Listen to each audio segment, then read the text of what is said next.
What's up, everybody? Welcome into another edition of Crush City Territory. I'm Chandler Rome, joined by Tyler Stafford and Josh Reddick. Finally, We're back. Back with us. Were you on vacation? Where were you?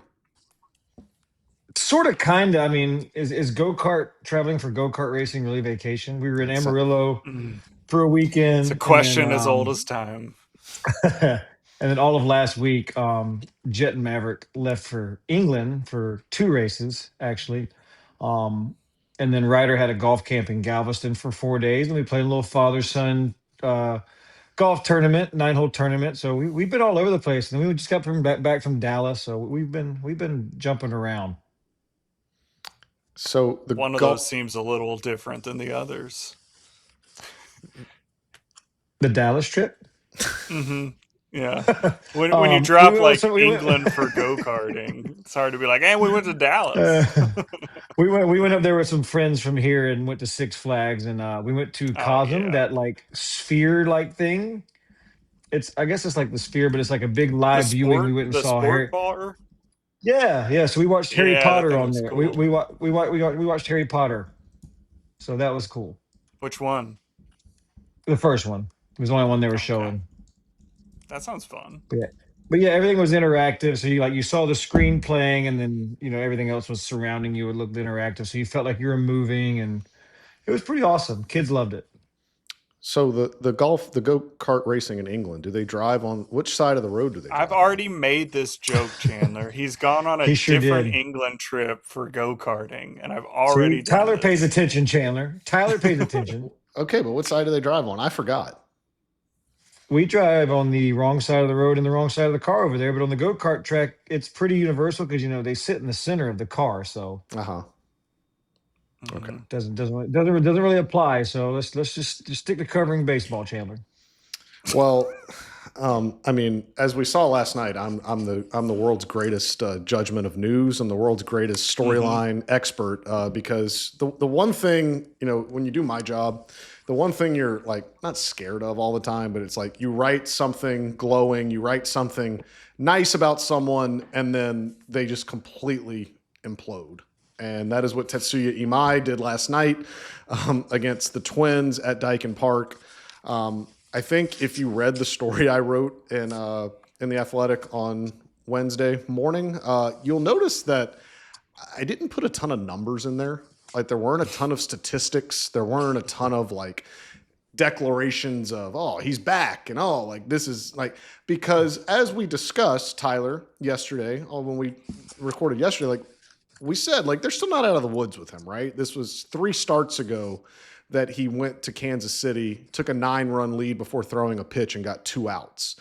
So this was not a situation where I think they thought he was fixed.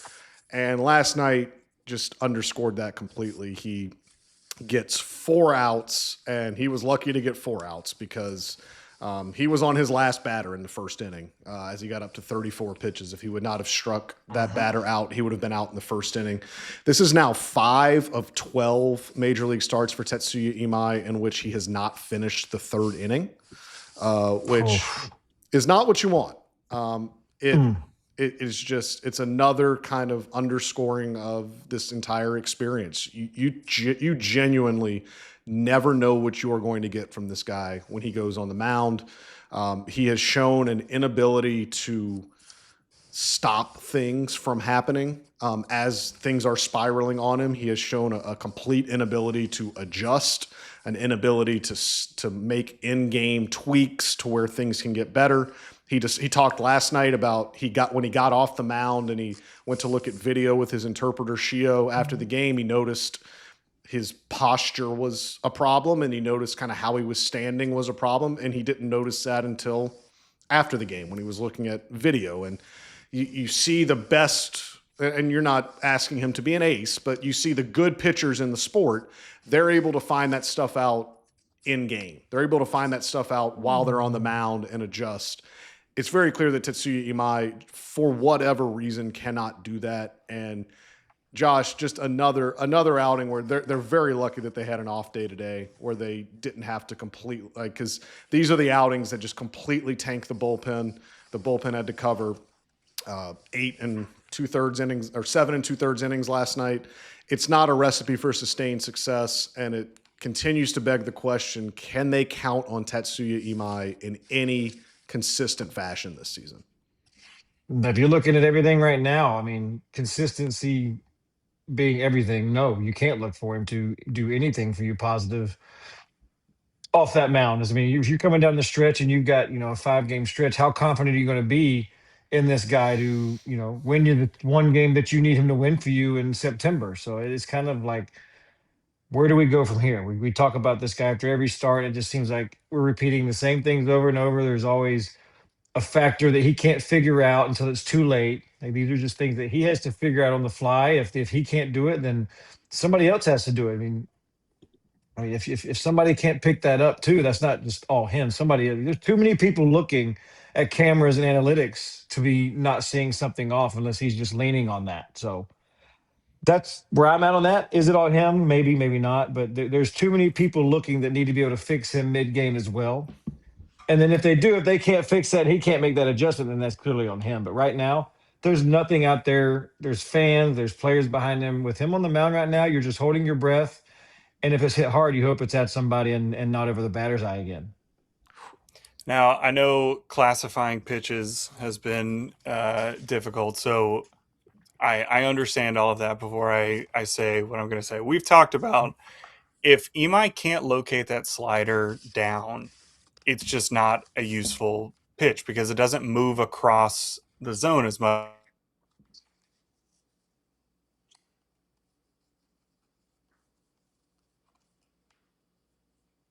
Well, there goes Tyler. Oh well, Tyler's for everyone for background information. Tyler's in the middle of moving at the moment, and he's having to do a lot of this, a lot of our podcasts just from different locations. So Wi-Fi is sometimes an issue.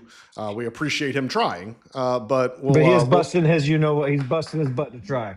Yeah, and we'll get him. We'll try to get him back up at some point if we can get him back. But Josh, just you look at. You said you got to find somebody else that can do it.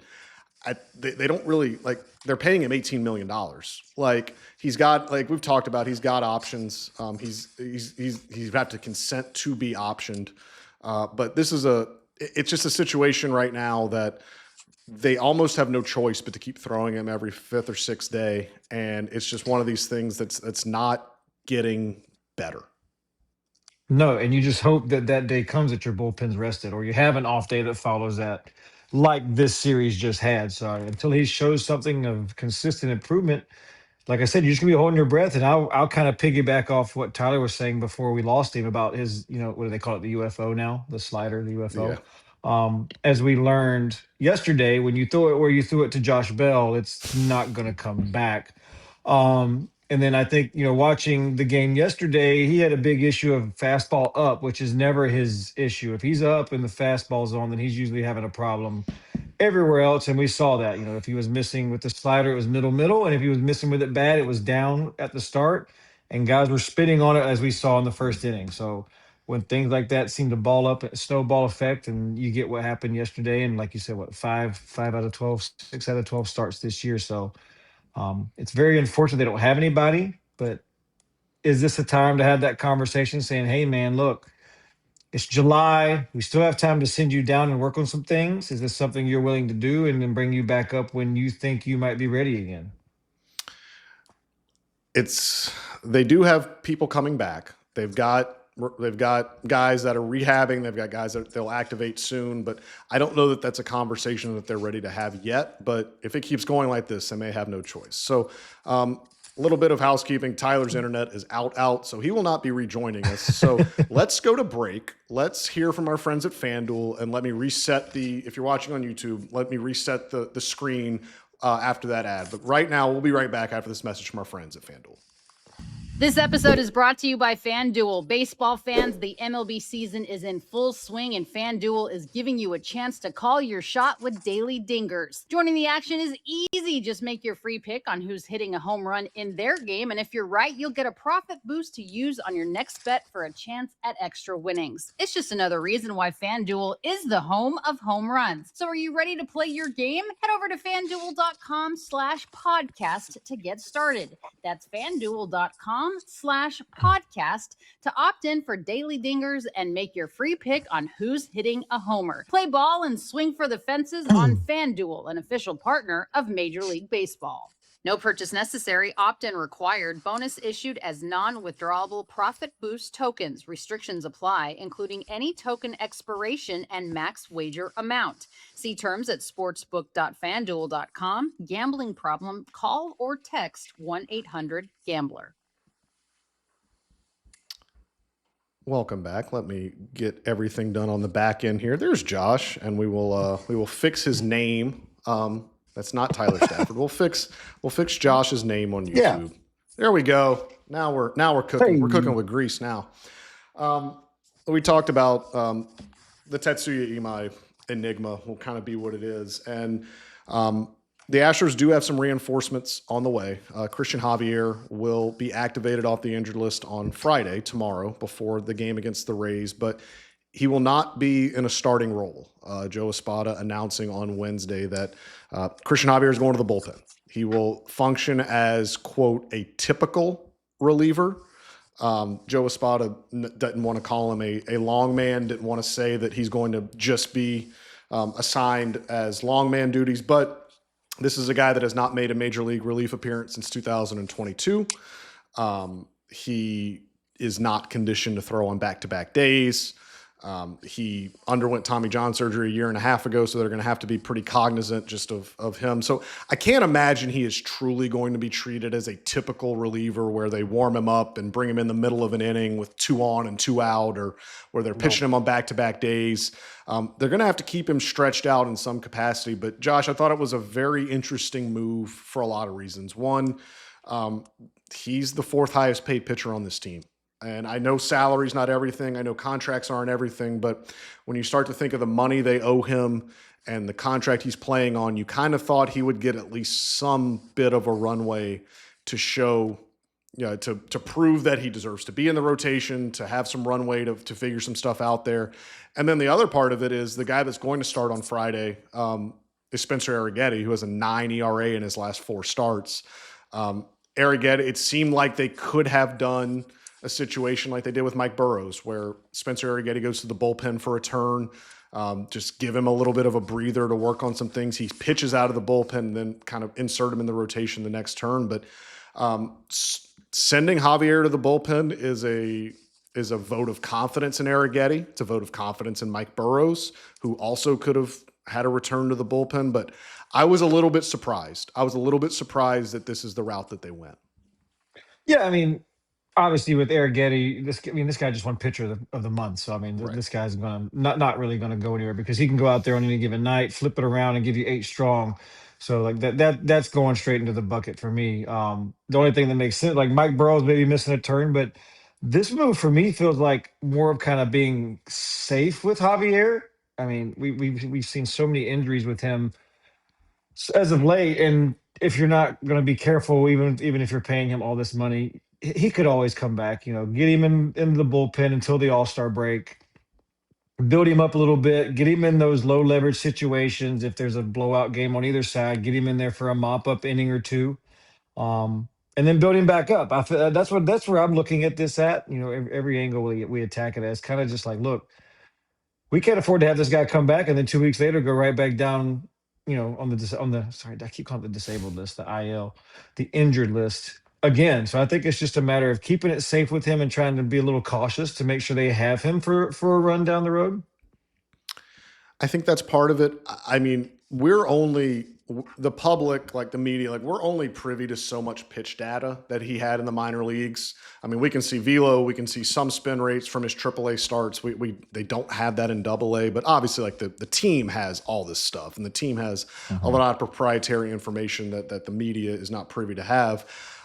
They must have seen something in his minor league rehab starts that really gave them pause in terms of the quality of his pitches, the shape of his pitches, the way that hitters were reacting to his pitches. If you looked at his AAA starts, the stuff we did have, the public available stuff we did have from AAA, the fastball velo was down about a mile an hour from what it was earlier this season and what it was last season. I will say this, though, with Cristian Javier, it's not really ever been about velo with him. Even when he was good in 22 and 23, kind of at his peak prowess, he was only, 92 to 94, would bump 95 every now and then, but this is not a guy that ever really relies on velo. So when I see his velo's low, it's not really like a big concern to me because I've seen Cristian Javier be elite throwing 91 to 93. I guess Well, is he's what I'm got an trying to invisible. say. His fastball is an invisible, especially chest high. Right. It looks harder than it is because of the IVB and because of how much hop he gets on it. Like he makes 91 to 93 look like 95 to 97. Correct. Joe Espada had talked about before his last rehab start, they talked about they wanted him to throw his breaking ball more for strikes. They wanted him to land his breaking ball around the zone. I think there is something to the fact that they saw something in the pitch mix in how he was throwing that gave them pause and did not think that this guy could get them deep into games. And this is the other thing about why I think they did this too. For as bad as Mike Burrows has been all year, and look, his ERA is almost 5.6. Like it's not good, but he's thrown 5 or more innings in 16 of his 17 starts this year. Spencer Arrighetti, his last start notwithstanding, he went 3 innings in his last start. It was not good, but he gets you generally deep into games. That is one thing that even when Cristian Javier was on, even when he was really good, his pitch efficiency has always been a problem. It's a lot of deep counts. It's a lot of foul balls. And he struggled to get deep into games even when he was performing well. I think that may have also been a factor here that they knew, at least with Burrows and Arrighetti, you have a better opportunity and a better chance to not do what Tatsuya Imai did on Wednesday night and just completely tank your pitching staff for the next 3 or 4 games. Absolutely, yeah. I mean, you definitely can't. You have one guy that's a big question mark, what he's going to get out of him. You can't have 2 guys, especially these 2 guys that potentially could be pitching back to back. So, I mean, when you have a bullpen that's already gassed, you can't be risking anything close to that. So I'm with you. I mean, if we're not getting released or being told what's happening about Cristian Javier's spin or what it may or may not be, then that has to tell me that that's what it is. They found something that they didn't like, whether the contact rate was too high or the exit velo was too high off of him. But there's something there that they obviously see that's preventing him to going back into that starting role. So hopefully nothing major, but yeah, I mean that's one thing. You talk about Mike Burrows, and everybody can hate on Mike Burrows all he wants to, but like you said, Chandler, this guy's going out there and he's eating up innings whether he's doing good or not. So at least in that respect, he's saving the bullpen's rear end from days where they have to be ready for Imai. Mike Burrows is at 90 1/3 innings this season, which is the most on the Astros by more than 15 innings. Like he has been without a doubt. I know when you hear the word workhorse, you associate like workhorse with effectiveness. And look, Mike Burrows has not been effective this year. I'm not trying to put lipstick on a pig, but he has been a workhorse because he's gone out there and he's eaten up innings. And that is invaluable, and it can be invaluable. You know who else is eating up innings? It's AJ Blubaugh. And he's thrown more innings than any reliever in the American League. He is one of 2 relievers in the entire sport that have 10 scoreless appearances of at least 2 innings, including last night in relief of Tatsuya Imai, went in through 2 2/3 scoreless innings against the Twins. That is generating a lot of interest, and that's generating interest around the sport. AJ Blubaugh is being discussed in a lot of trade conversations currently. Reported that on The Athletic this morning. I think, look, first of all, my yearly trade deadline reporting, I guess, creed here. A lot of stuff gets thrown around this time of year. Take everything with a grain of salt. And not everything that you hear is automatically going to happen. Like, just because AJ Blubaugh is being asked about, that doesn't mean the Astros are going to trade him. And just because, the Astros don't want to trade him doesn't mean they may do it at the end of the day. But it makes, I think the story is not that AJ Blubaugh is being asked about in trades. I think what it means, it's a little more instructive for kind of how the Astros are going to have to approach this deadline, right? We have discussed ad nauseum, they don't have a great farm system. They don't have a ton of very good prospects. So when you don't have that, what's the next best thing teams want? Teams want cost control guys that have options remaining and that are performing well at the major league level. AJ Blubaugh has 5 years of team control left. He's got 2 option years left. He turns 26 on Saturday. Happy early birthday, AJ. And he's got a 2.06 ERA across his last 48 innings. His background is as a starting pitcher. Before spring training this year, all he had ever done in the big leagues and in the minor leagues is start. So you can think of teams that would see him and say, we can turn that guy into a starter. We can get that guy back, put him in the rotation. All of a sudden, you've got a cost-controlled starting pitcher with options left, which is a huge thing. The Astros, that's why the Astros wanted Mike Burrows. That's what they got. It also opens the door. You can start talking trades with like a lot of different teams, because there would be contending teams that want AJ Blubaugh. There would be contending teams that right now, even in the bullpen, Josh. Like, I mean, he's thrown so well out of the bullpen. Like, I mean, there are teams that are not just defined sellers that would want him. And I think it opens up a lot of different avenues for Dana Brown to explore. But he's done this before. Remember, the Yusei Kikuchi trade in 2024, Joey Loperfido and Jake Bloss were in that 3-player package. They were both rookies. They were both on the big league roster. They both had a ton of control left. They both were young, had options left, and they weren't necessarily like mainstays on the 2024 Astros. Like, I know people love Joey Loperfido, and he's back now. Happy to have Joey back, but you got Kikuchi at 7. Kikuchi was 7-1 for that stretch, right? Yeah, and he you was got incredible. Loperfido back. Right, he was incredible. And Jake Bloss was your best pitching prospect, but I don't think anybody thought at the time he was going to get into the playoff rotation. Right, you had Fromber and you had Hunter Brown on that team, so they were useful players, but they were expendable. And they had enough control, and they had enough value to where they got you a good piece and Yusei Kikuchi back. There's a lot of parallels between that and AJ Blubaugh being discussed in a lot of trades, because I think of the guys on the major league team that they would realistically consider trading, AJ Blubaugh's value's about as high as any of them.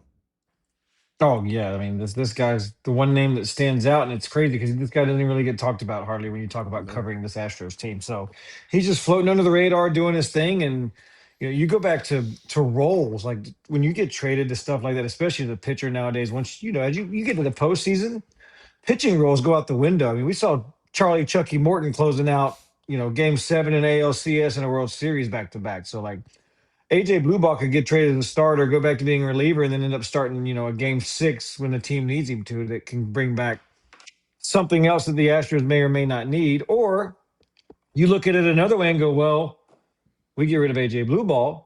What happens when we need a long reliever in our own bullpen? Like, do we stab ourselves do we shoot ourselves in the foot, or do we try to risk that and try to get those pieces that we desperately need to make us better? So this is kind of like the feeler you get, like you said, Chan. We'll go back to like, what are they going to do? Like, this is kind of like that feeler test. Like, what are they going to try to do here? Trying to get like, hey, who's this guy that we may need to look at? But AJ is going to be our centerpiece, and maybe throwing another piece in there as well. But yeah, I mean, blue ball right now, like, was it 5? You said 5 years of control, 26 years old. So technically he's still very young, not even close to being at his peak yet. And he's doing these things. And two option years left. And two option years left. Heck, at this point, I'd put him in the Astros rotation just to see what he's got. I mean, let him and Burrows flip-flop for a couple starts, give Burrows a break, and see what AJ Blubaugh can do. Heck with it. I mean, they just change roles, and one piggybacks the other in a different perspective. The Astros are getting hits on a lot of their relievers right now. That's what I'm being told from people kind of around the league and around the team, that the Astros bullpen is in demand right now. But if you look at the bullpen, like, it's pretty obvious that AJ Blubaugh has the most trade value to another team from this bullpen. Like, I'm sure there's teams calling on Steven Okert. I'm sure there's teams calling on Angel De Los Santos, maybe even Brian King. I don't think they'd trade those guys just because they're so important to this current 2026 team. But that's the balance that Dana's going to have to really look at this deadline, presuming they are buyers and presuming, they maintain where they are and they're going to be buyers going into the deadline in a month. They have to decide, and I thought you put it great, Josh, like if you do trade Blubaugh in a package, like, can you replace him on this team? And I would counter that you have Miguel Ulloa, who is it was like Blubaugh, is a converted starter who threw 2 wonderful innings last night against the Twins. And it's only been a few major league outings, but he's looked pretty good. You've got Alim Bersanta in AAA, same kind of thing. You've got Ronel Blanco coming back. You've got Hayden Wisniewski coming back. And again, I don't know that you want to rely on these guys, for what Blubaugh is giving you. And you can't say for certain that they'll be as effective as AJ Blubaugh has been, but they've got bodies, right? We found that out last year. We did this last year. Oh, let's wait. We're getting guys back. That's more important. And it didn't really work out for him. So, like, do you want to go down the same river and try that? Or, I mean, here's another thing. Like, everybody's not looking at, like, we talk about this all the time. The American League sucks. Correct. The American League West sucks. Like, Correct. Look at the records of everybody in the American League. So, I think it's 2 or 3 teams that have a 500 record or better in the American League. That's a joke. That's a joke for baseball, but we're not going to go down that rabbit hole. You make one half decent big splash in the trade market to your team, you could easily put yourself as the best team in this whole league, not just your division. Like, it doesn't even have to have like a superstar, acquisition. It could be a highly touted guy that's not a superstar, and he makes your team, 40% better as opposed to 80% better, and that could be your pushover to get you to being the best team in the American League. And if AJ Blubaugh brings that, or another piece brings that, then if I'm Dana Brown, I'm jumping at every opportunity I can to potentially get a big name player to come over, because this division and the league is such eyewash. Like, you get a really good team, you feel like you could cakewalk yourself to the World Series, so to speak. And let's also, let's put it out there too. Like, Dana's trying to save his job. I mean, Dana's in the last year of his deal. I don't know that getting to the playoffs specifically would just automatically save his job, but it would make it a hell of a lot easier. It would strengthen his case a lot better if he gets his team to the playoffs. So I agree with you. You look at the American League. You mentioned it, Josh. There's 5 teams total in the American League with a positive run differential. One of them is the Tigers, who are 11 games under 500. Are the other 4 in the American League East? No, there's the two of the 4 in the American League East. The Rays, who the Astros will see this weekend, and the Yankees. Yep. The White Sox have a positive run differential, and the Mariners have a positive run differential. You know who doesn't have a positive run differential? The Texas Rangers, who currently lead the American League West. That's where just reiterate what we just talked about. American League sucks. It does, and it's why I think it is prudent to. I'm not saying mortgage the farm. I'm not saying trade. No. I'm not saying do something reckless. But it's why it's worth adding to this team and giving them a chance. Because, I mean, Josh, you've been in clubhouses where you were in the 2017 clubhouse when you guys didn't add at the first deadline and then had to go get Justin Verlander at the waiver deadline a month later. I mean, I know Dallas Keuchel came out and said it publicly, but he was pissed, and I'm pretty sure you guys were. I'm pretty sure the whole team was too. That you guys put in all this work, all this effort, and look, that team was a lot better than this team. But still, it's the philosophy of, it's the principle of, you guys are working your rear ends off to get yourself in a position to where you really have a shot at making the playoffs and doing something special, and to not get reinforcements feels like you're not being rewarded. It feels like you're not being valued. And I don't know that Dana can afford to do that with a clubhouse that has had to deal with a lot of injuries, that's had to deal with a lot of adversity all season, that has grinded its way to nearing 500 again. It'd be a real tough look for him to go to the deadline and not do anything. Oh yeah, you can't go into this deadline without doing something. You've got to do something.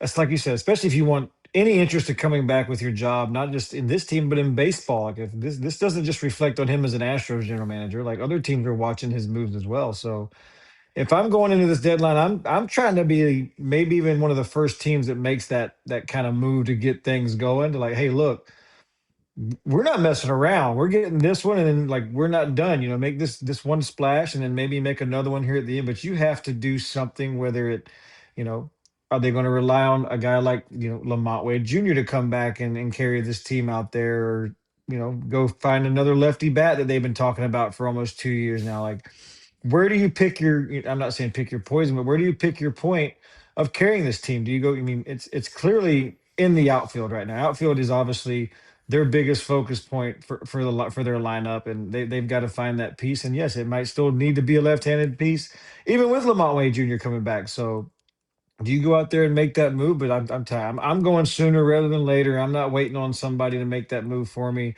If I'm Dana Brown, I'm keeping my phone charged and I'm making phone calls all day.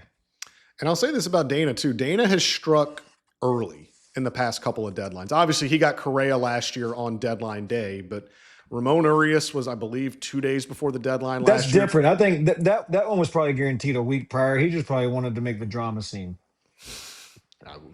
You said it, not me. But he got Kikuchi. I mean, the Kikuchi trade we were talking about, that happened, I think, 3 or 4 days before the deadline. Great so moves. Great moves. Dana has struck early at deadline. So you could see maybe that's a precedent. Maybe that's something that you see this time around. Josh, I know you love Junior Caminero. You played with him. I do. You played with him in Australia. He has homered in 8 consecutive games. Is it It's 7 or 8 now? He homered I thought yesterday. it was 6. No, I think it's. Oh no. Okay, let me look I this think up. it's 6 because I think 8 would be the record. I believe. I think it was him and then like Griffey and then somebody else was like the top 3 now. It is 6. You're right. I'm wrong.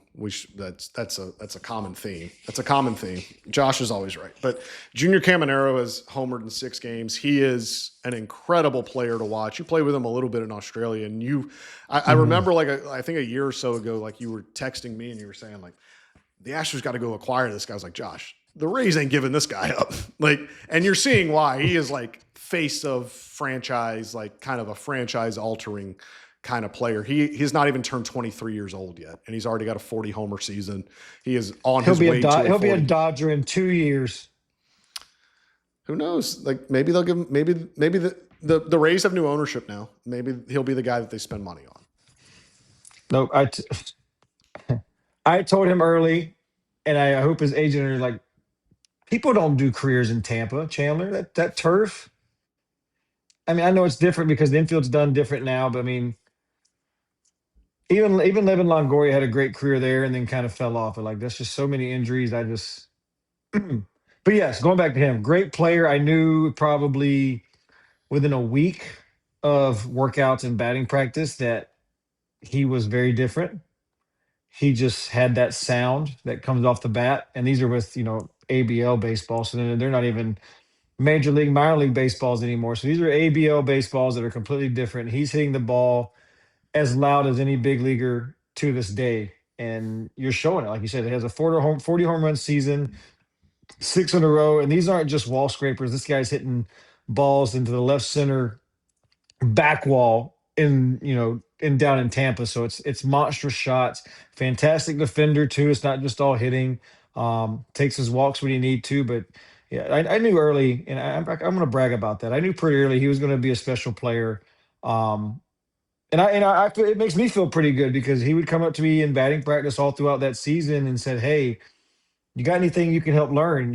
Help teach me. Like, what do I need to do? Like, last year my body hurt. Like, long season." I was like, "Yeah, man." I said, "Just basic stuff. Eat right is a big thing, but like, get in that cold tub and just do your work. Show up and do your work. Make sure you do your routines and just basic stuff." So it's good to see somebody succeed and do so well that 5 years ago was asking 4 or 5 years ago was asking me for help and in that regard. So very happy for him. Hopefully I get to see him on Saturday because yours truly gets to come to the July 4th game.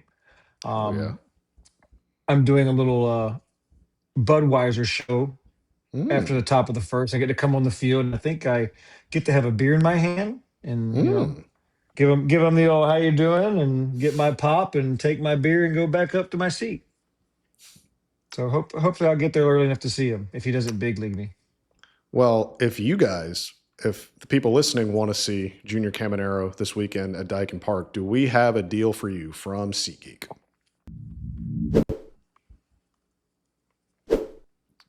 That's right. SeatGeek, a great sponsor of both Foul Territory and Crush City Territory, it's offering you 10% off MLB tickets on SeatGeek using the code Territory10.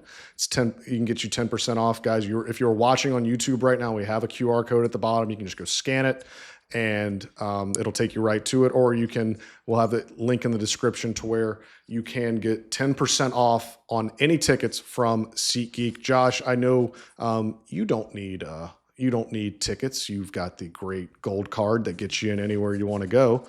But July 4th can't be July 4th at the Fireworks. ballpark. Hunter Brown's pitching on July 4th too. So what more do you need? You got to go to the ballpark, see Hunter Brown pitch on July 4th against a Rays team that has Junior Caminero, has Yandy Diaz.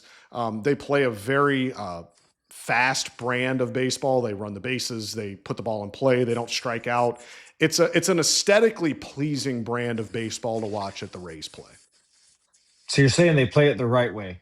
No, 100%, and they have to because of Yep. because of some of their payroll restrictions. They have to. They have to win on the margins. They have to play. They don't have Junior Caminero's a superstar. He's a superstar in the making. Yandy Diaz is a guy that does a lot of things very well, but this is not a team that has big money talent. So they've got to do the little things extremely well, and this Rays team does that. Yes, they do. They do. And as we said, you need to head on over to SeatGeek and use code Territory10 for 10% off all MLB tickets at SeatGeek. Get over, use code Territory10 for 10% off all MLB tickets on SeatGeek. As we said, we've got the QR code on the screen, and you can click the link in the description to get it into your account. Josh, I appreciate you being flexible on the fly because don't love it when co-host loses Wi-Fi 10 minutes in, but we rallied and we got it done. Here's hoping that doesn't. We make adjustments. We make adjustments. Baseball's a That's what game it's of about. adjustments. Baseball's a game of adjustments, and you got to do it. Still doing it. We adjusted. We did well. So if you like this, you can follow me on X at Chandler_Rome. You can follow Josh at JRedDubDeuce. Follow Tyler at Tyler C. Stafford. Hopefully his Wi-Fi holds up and he can be back for next time. Please rate and review us on Apple and Spotify. Please like the YouTube video and subscribe to the YouTube channel so you get notified anytime we post a new podcast, which will be in the next few days as we discuss more about the trade deadline, more about the upcoming Rays series, and more about how the Astros end this first half to see if they can get to 500. But until then, we will talk to you soon. Thank you for listening. See you in Hawaii.